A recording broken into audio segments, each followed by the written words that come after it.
Products like smartphones often bring together parts from France, Italy, chips from the Netherlands, touchscreens from New York State, camera components from Japan, a supply chain that crosses dozens of countries. That's just the nature of a modern economy, the world economy. The global supply chains have helped dramatically bring down price we pay for things we buy.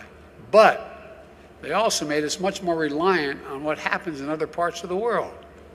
So if a factory in Malaysia shuts down due to a COVID outbreak, which they have, it causes a ripple effect that can slow down auto manufacturing in Detroit. Why? They can't get the computer chips they need. It's a climate disaster to close the port in China. It can delay shipment of furniture or clothing, reduce worldwide supply, and driving up prices here in America. And the irony is people have more money now because of the first major piece of legislation I passed.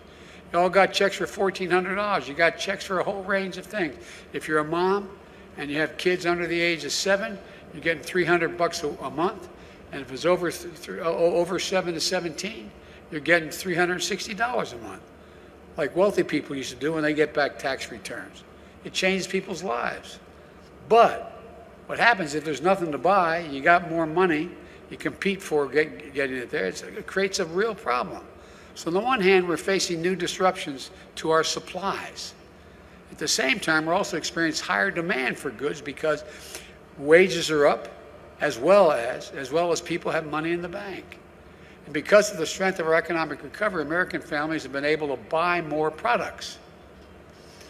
But guess what? They're not going out to dinner and lunch and going to local bars because of COVID. So what are they doing? They're staying home, they're ordering online, and they're buying product. Well, with more people with money buying product and less product to buy, what happens? The supply chain's the reason, and the answer is you guys. I'll get to that in a minute, but what happens? Prices go up.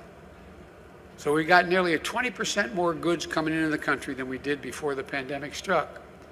In 19 days, COVID-19 has changed the way we spend our time and our money. More products are being delivered than ever before. That's because people have a little more breathing room than they did last year, and that's a good thing. But it also means we got higher demand for goods at the same time we're facing disruptions in the supplies to make those goods. This is a recipe for delays and for higher prices, and people are feeling it. They're feeling it. Do you ever think you'd be paying this much for a gallon of gas? Hey everybody and welcome to the channel. So we have a ton of news to go over about the fourth stimulus payments. So over 4.4 million people in the country have quit their job in September. And Congress might soon pass a federal crisis-related unemployment benefit boost. So today, I'll be sharing all the latest news about the fourth stimulus payments that you have to know. Be sure to stay until the end of this video. In September, the same month the crisis federal unemployment ended, 4.4 million people quit their jobs. This comes after 4.3 million left their jobs voluntarily in August. This spring, more than 20 states cut federal unemployment benefits early, as many people argued that they were keeping people from re-entering the workforce. And this new data shows that this may not have been the case. Millions of people actually quit their jobs while looking for new opportunities for work. So compared to August 2021, 164,000 more workers quit their jobs in September. Only two sectors, real estate and rental, and local education recorded higher quits in September 2020. July to September this year, more than 12.3 million people left their jobs voluntarily, the largest set of increase recorded by the Bureau of Labor Statistics. A poll conducted in August found that nearly 55% of workers in the country plan to leave their jobs. For workers between 18 and 20, more than 3/4 said they were looking to leave, while 63% of millennials have the same plan. Workers are looking for greater flexibility in their jobs, while many may believe that pay is the primary motivator.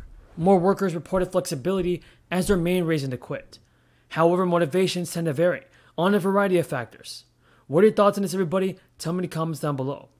At this point, the regularly scheduled stimulus payment will be coming to an end. The American Rescue Plan, signed into law by President Biden, delivered a third check, worth up to $1,400 for nearly every American.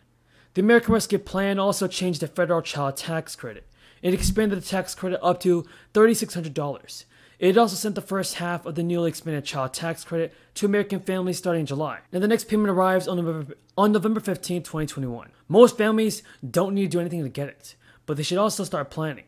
The November payment is the next to the last stimulus payment until something changes. As a reminder, families with children under 6 will get a payment of $300 for each child.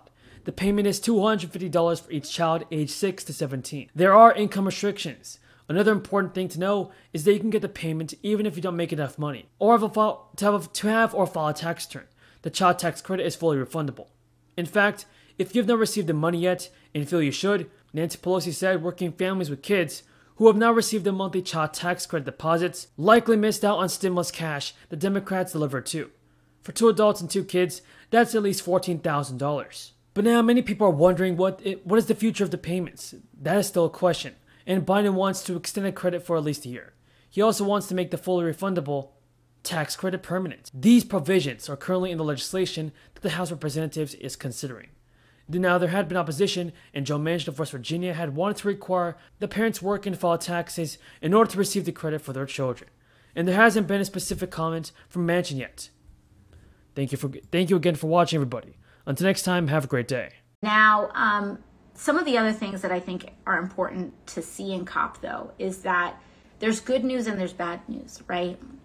The good news, I'm like, should I start with the bad news or should I start with the good news? What do you all think? Should I start with the bad news or should I start with the good news? Maybe I will start. I'm looking at the comments to see if there's any opinions here. Now, anyways, so I'll start with bad news so that I can end with good news. Okay, I'm seeing here people are saying bad news. I'll start with the bad news so that we can go with the good news. The bad news is that I think if you are under the age of, 40, the ambitions and timelines that people are setting out are not good enough for us.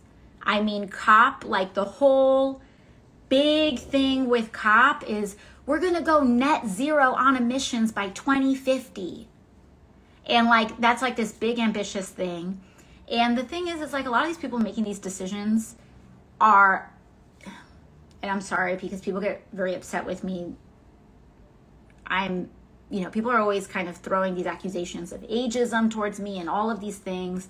But I mean, there is just a basic biology here that we have to contend with, which is that if you are under the age of 40, you are very likely going to you have a very high possibility of seeing the year 2050. And that creates a totally different set of incentives